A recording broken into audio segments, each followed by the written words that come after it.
Okay, let's dive right into this explainer. Today, we're unpacking a really crucial part of Hints for Happiness, and we're tackling a heavy but incredibly important topic. We're talking about how to navigate the intense, often completely silent pressures of midlife, and maybe more importantly, how we can actually transform those profound hardships into genuine personal growth. To kick things off, we really need to ask ourselves a pretty urgent question. How can we prevent the tragedy of middle-aged despair? Because when you look at the very real struggles middle-aged men are facing today, the stakes literally couldn't be higher. If we just ignore it, the compounding stress of this stage of life can lead to some absolutely tragic outcomes, including extreme despair or even suicide. But don't worry, the source material tackles this head-on, throwing us a very pragmatic and philosophical lifeline. So here's our roadmap for today. Number 1, the crises of middle-aged men. 2, restructuring household finances. 3, discarding pride. 4, the wife's role and the home. And finally, number 5, soul-forging trials. All right, part 1, crisis of middle-aged men. The author objectively lays out 3 main triggers that are pushing middle-aged men right to the absolute brink. First up, work struggles. We're talking about hitting a career dead end where the pressure just keeps mounting, but advancement totally stalls out. Second is illness, which often shows up as a physical breakdown caused entirely by all that intense workplace stress. And third, the terrifying burden of debt. The text points out something fascinating, though a bit dark. You see, while a physical illness might actually give you a temporary break from despair while you recover in a hospital bed, debt is relentless. It just compounds the work and health issues, creating this feeling of totally inescapable pressure. So what do? Let's move to part 2, restructuring household finances. The text makes it clear we have to start treating our household finances exactly like a corporate balance sheet. The absolutely crucial point here is to objectively evaluate the right side versus the left side of your ledger. You've got to balance the incoming money against the outgoings, and you have to do it with zero illusions. I know, it sounds super simple, right? Like elementary school math. But the text notes that when people are backed into a corner, they often completely fail to do this. You really have to look at your current outflows versus your current salary and critically map out your future expected costs against what you can realistically expect to earn. If it doesn't balance, well, something has to change immediately. That brings us to part 3, discarding pride. To actually pull off that financial restructuring, the text emphasizes a seriously tough personal step. You have to drop your ego. There is an incredibly powerful contrast here between the danger of maintaining vanity and the absolute safety of accepting reality. Survival often means letting go of your pride. The advice is super specific. If you're financially strained, you literally cannot hold on to expensive foreign cars. You've got to stop buying high-priced jewelry, like diamond rings, just to keep up appearances. It might even mean pulling your kids out of elite private schools and moving them to public schools. You have to strip away the unnecessary luxury items and just accept your actual financial reality, even if it really stings your pride. Taking that a step further, a man has to objectively assess his own professional limits. The text advises taking a hard look at your career and calmly realizing, hey, I might not make it to executive management. I might just be a regular employee for the rest of my life. And the most important part of this whole realization? Sitting down and having an honest, calm conversation with your spouse about it. You need to ask, can we actually live on this income? And if not, what's our game plan? It is all about discarding the fantasy of who you thought you'd be so you can save the reality of who you actually are. Which naturally shifts our focus to part 4, wife's role and home. The author points out a deeply tragic dynamic happening in a lot of households. Men often suffer these completely silent failures at work. In today's hyper-competitive environment, a man might be failing to reach his potential, maybe getting reprimanded or just feeling entirely lost. But his family, they have no idea. His salary gets directly deposited into the bank, and he becomes almost like a ghost in his own house. Because he can't articulate these workplace defeats, he brings this hidden chain of social stress straight into the living room. And that can often manifest as a completely withdrawn attitude or just unexplained frustration. Because of this, the text offers an incredibly powerful piece of advice for spouses. It asks partners to try and deeply understand this unexpressed exhaustion. Instead of demanding more or, getting angry that he isn't advancing faster up the corporate ladder, a spouse should consciously try to transform the home into a sanctuary. By making the home a genuine place of rest, you actively remove his stress rather than acting as yet another source of pressure. Surviving the modern workplace, it's a total team effort. Finally, let's look at part 5, soul-forging trials. This is where we see how all of this builds into the author's overarching philosophical framework. Instead of looking at debt or physical illness or a stagnating career as just pure, senseless tragedy, the text asks us to completely reframe them. It introduces this amazing concept of soul-forging trials. Basically, this is the perspective that these periods of severe misfortune and sadness aren't just bad things happening to you. Instead, they're essential spiritual exercises. They are designed specifically to expand your character, your resilience, and your internal capacity as a human being. And this is where the message gets truly transformative. The source outlines very specific benefits to hitting rock bottom. First, it expands your internal vessel. It gives you a much greater capacity for tolerance. It fosters a deep, genuine empathy for the suffering of others, simply because you've now been there yourself. The text notes that before experiencing hardship, people are often super quick to point out everybody else's flaws. But passing through the absolute bottom of life's sorrows, that strips away that judgmental attitude. It replaces it with a profound, genuine gentleness. You finally truly understand the complex emotional pain of human failure. This builds right into the ultimate, uplifting message of this entire philosophy. Your deepest sadness, your most humiliating professional defeats, your terrifying financial struggles, these are exactly the tools that allow you to truly connect with and understand other people. Without passing through these trials, your character kind of remains shallow, but with them, your empathy becomes absolutely boundless. So, as we wrap up this explainer, I want to leave you with one final vital thought. The pressures of midlife, the financial strains, those brutal hits to our pride, they are completely inevitable. But how we frame them, well, that's entirely up to us. When you face your next insurmountable challenge, will you let it break you into despair, or will you use it to expand your capacity for kindness, objectively face your reality, and let it forge your soul? Welcome back to The Explainer. Today, we're unpacking something truly fascinating, a text called Hints to Find Happiness. What makes this so interesting is how it takes those deeply relatable, everyday domestic struggles we all know and intertwines them with some very profound, unseen spiritual philosophies. It is a really fantastic structural breakdown of the modern household, and I literally cannot wait to walk you through it. So, let's jump right in. Authored by Ryuho Okawa, this book sits in a highly unique position. It doesn't just offer your standard psychological counseling. Instead, it blends highly practical, boots-on-the-ground domestic advice with very specific, esoteric spiritual mechanics. It essentially bridges the gap between what we might argue about at the dinner table and the unseen energies that the author argues are actually governing our lives. Here is our roadmap for today. First, we'll look at the reality of marital crises. Then, preventing late-life divorce, followed by the self-responsibility principle, spiritual causes of discord, and finally, restoring family harmony. Starting with Section 1, the reality of marital crisis. We're starting right on the surface, looking at the everyday pressures that fracture modern marriages. The text presents a really grounded view of why couples fight, highlighting issues that range from unmotivated husbands all the way to the severe crisis of domestic violence. It points out that in our modern era, dual incomes often lead to sheer, utter physical exhaustion. I mean, when both spouses are working incredibly hard, managing a home flawlessly becomes near impossible. This exhaustion breeds emotional instability. Your capacity for peace just drops. You know how it is, you come home totally drained, your idealized expectations of a perfect home aren't met, and boom, friction happens. It's a practical sociological observation that honestly resonates with almost everyone. The crucial point the author makes for this surface layer is actually quite simple. Lower your expectation levels. We put way too much pressure on our partners to be absolutely perfect. The text suggests returning to the basics of connection with inexpensive, nostalgic gestures. We're talking about things like buying a few flowers or just going for a walk, maybe visiting a coffee shop together like you did when you were newlyweds. It's about resetting your baseline of joy without spending a fortune, taking that heavy pressure right off the relationship. Moving into Section 2, preventing late-life divorce. The text addresses a specific, growing crisis in a lot of detail, and that's late-life divorce, after a couple reaches retirement.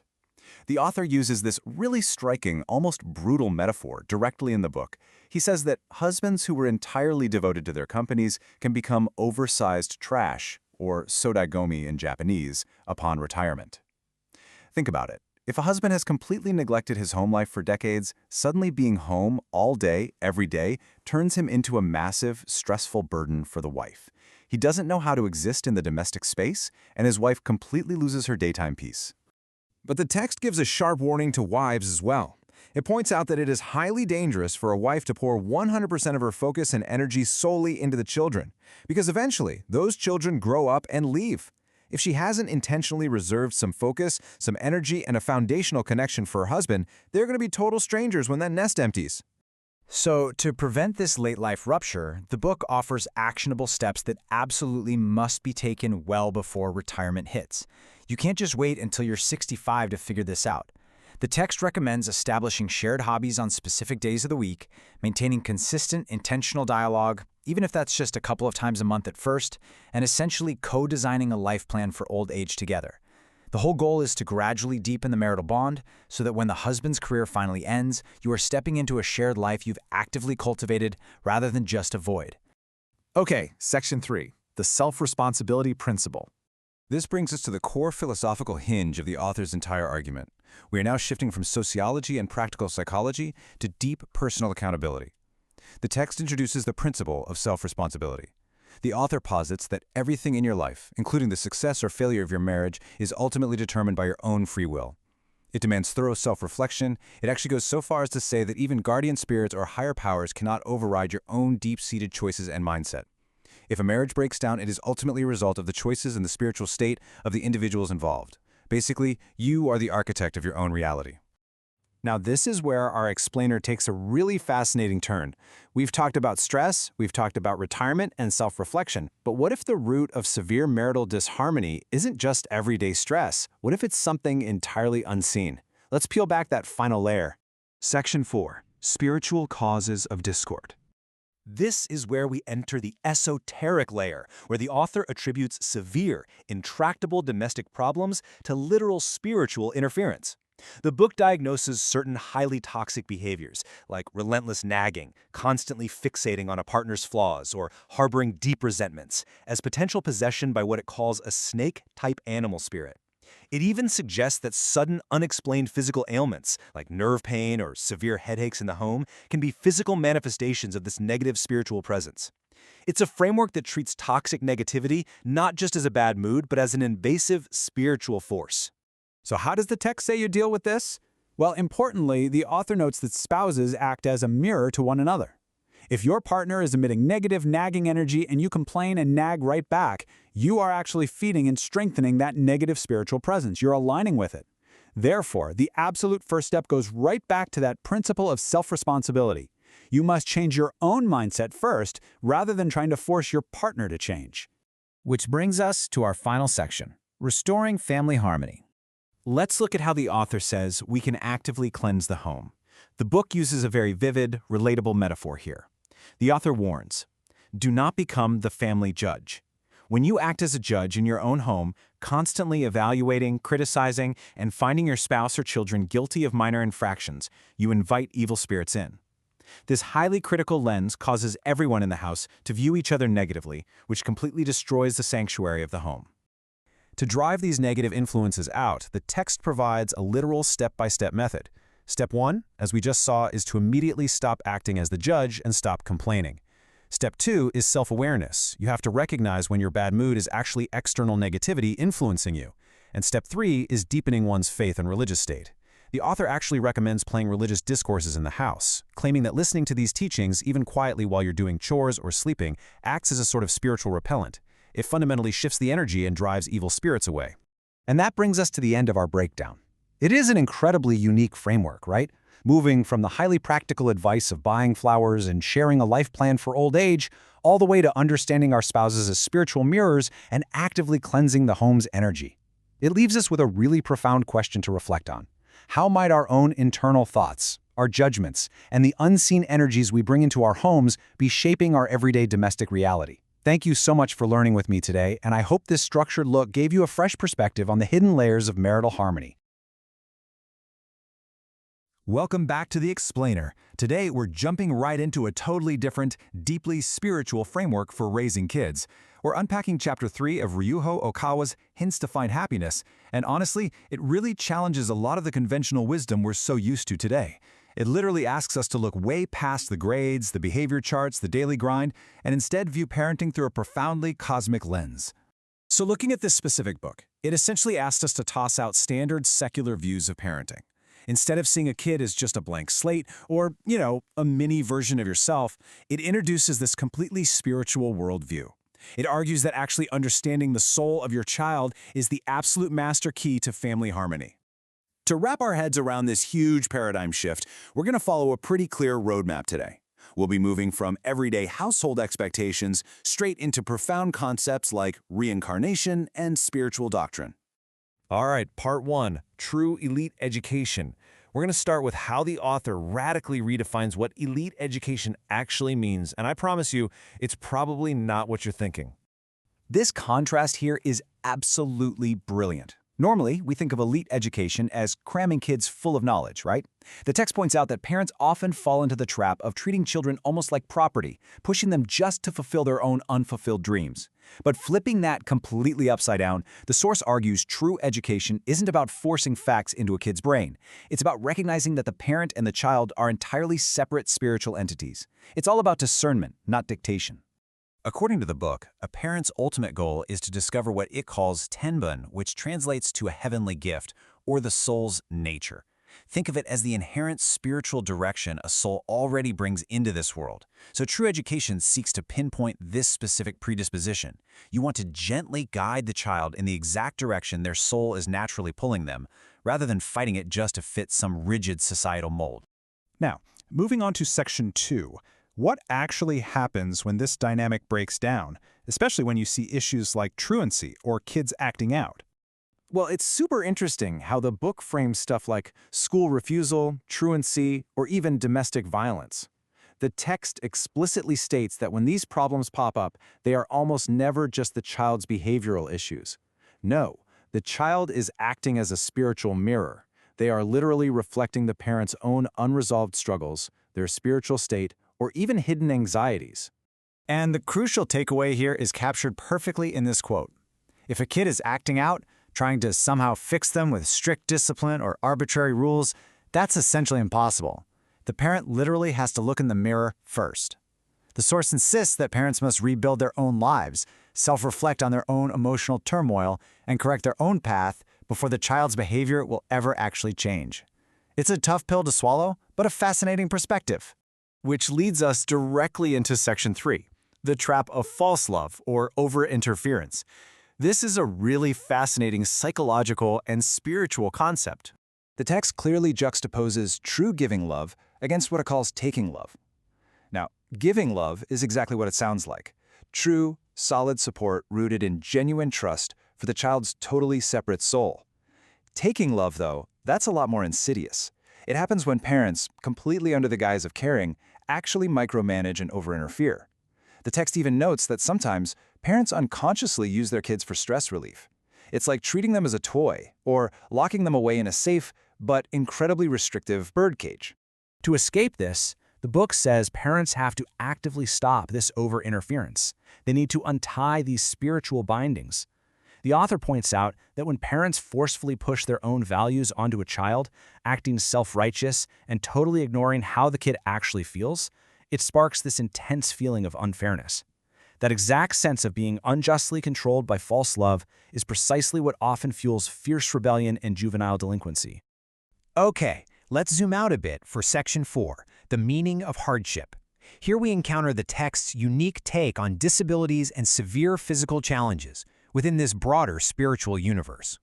So, how exactly does a purely spiritual framework explain the intense hardship of a child being born with a physical handicap or severe illness? Honestly, it's one of the most heartbreaking questions a parent can face, and the source material provides a very distinct, decidedly non-secular answer to it. The author suggests that, from the perspective of reincarnation, a disability isn't some cosmic punishment or random tragic accident. Actually, scratch that. It's viewed more like a special, predetermined training ground. It's an environment consciously chosen by the soul before birth. It's designed for highly specific spiritual growth, a kind of soul's special study that an ordinary easy life just couldn't teach.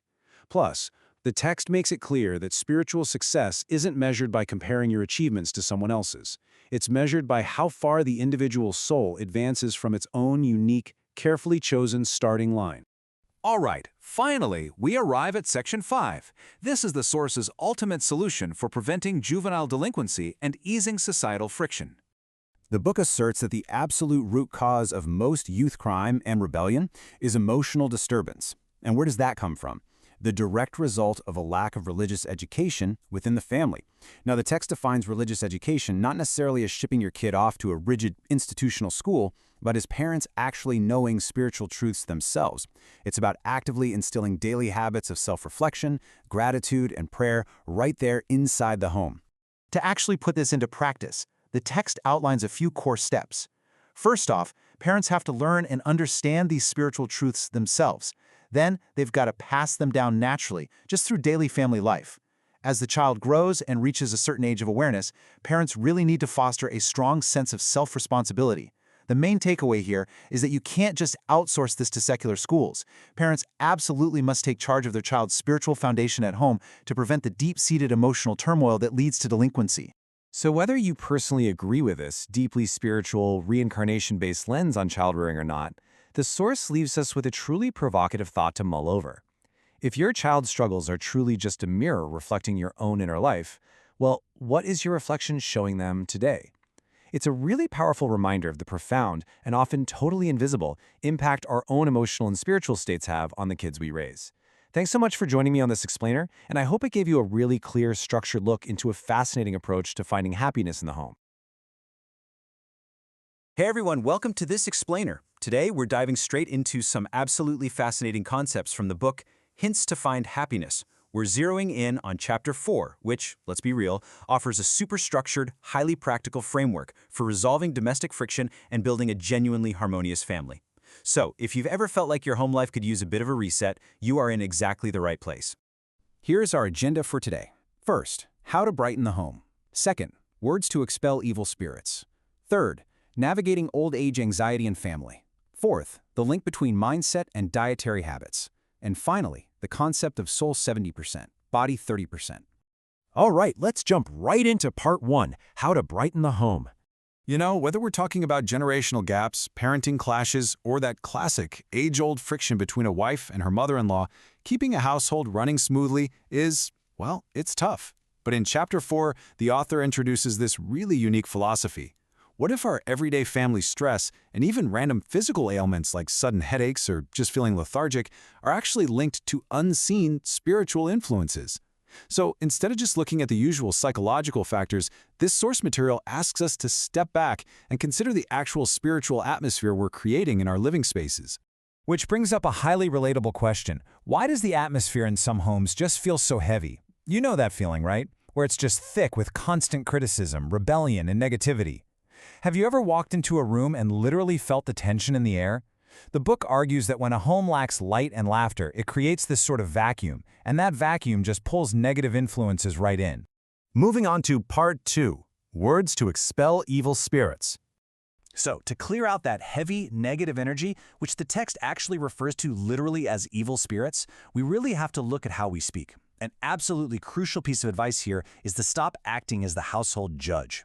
Look, I know it's tempting to constantly correct everyone around us, but the book suggests this nonstop nagging actually breeds rebellion and literally invites that negative energy right through the front door. Instead, it suggests trying to bring a gentle, warm, and even, I love this word, a fluffy presence to your family members. And this perfectly illustrates how we should approach marital conflict. Think of your spouse like a mirror. If you're constantly nagging or speaking sharply, well, you're going to get sharp reactions right back. So instead of trying to force your partner to change, which, let's face it, rarely works, transforming your own attitude and words naturally limits the damage and shifts the entire dynamic of the relationship. So what's the game plan? How do we actually expel these negative influences? First, we have to consciously stop complaining and finding faults. Easier said than done, I know. Second, actively use bright, positive words to just fill the home with laughter. And third, the author offers this really brilliant practical life hack. If you find yourself dwelling on negative thoughts while doing the dishes or folding laundry, play some positive audio. Put on an uplifting speech or some great music. Doing this literally drives the negativity away by changing the actual frequency of your environment. Next up, Part 3. Old age anxiety in family. Now this brings us to a challenge so many of us face. The friction that comes with aging relatives who might suddenly become demanding, stubborn, or pessimistic. The author explains that as physical capacities decline, the elderly might develop a mindset the book categorizes as taking love. Essentially, they fear they'll be useless or forgotten, so they might throw tantrums or demand constant attention, honestly, kind of like a young child. But framing this as a fear response rather than just pure selfishness, that completely changes how we approach it, right? It brings so much more empathy to the table. To combat this anxiety, the explainer outlines some really proactive steps for seniors themselves. Rather than focusing on what they're losing, they're encouraged to purposefully plan a second or even a third phase of life.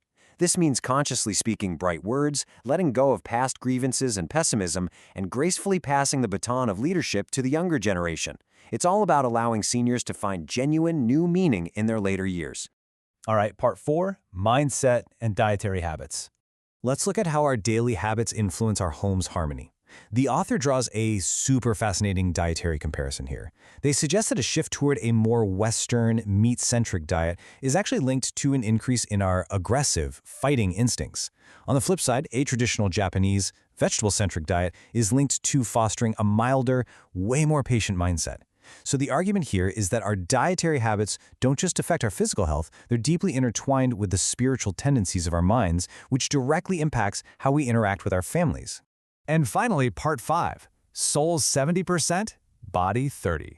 This brings us to what might be the most profound concept in the book, the overarching spiritual math of human existence. The text quantifies our makeup in this really striking way. Whether we're discussing genetic diseases, intelligence, or physical limitations, the soul accounts for roughly 70% of the equation, while the physical body and genetics account for only 30%. Crazy, right? To break this down, the book uses this brilliant metaphor. It compares the soul to an operator or software, and the brain to the hardware or the computer. Think about it like this.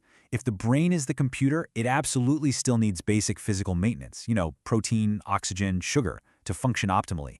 But no matter how top tier that computer is, it's not going to perform well if the operator, the soul, doesn't know how to use it or just lacks the right training and effort. So the crucial takeaway here is absolute empowerment, because the soul, meaning your mindset, your effort, and your spiritual tendencies, holds that 70% majority share. You are not purely bound by your genetics. By actively changing your mind's tendencies, you can effectively override and overcome seemingly fixed physical or genetic boundaries. It means your harmony, your intelligence, and your health are largely in your own hands. So, we'll leave you with this provocative thought to chew on regarding your own family dynamic. If 70% of your reality is governed by your spiritual approach and your mindset, how are you going to use that power? What bright, positive words will you choose to reprogram the atmosphere of your home today? Thanks for hanging out with us for this explainer, and we really hope these structured insights help you build a brighter, far more harmonious living space.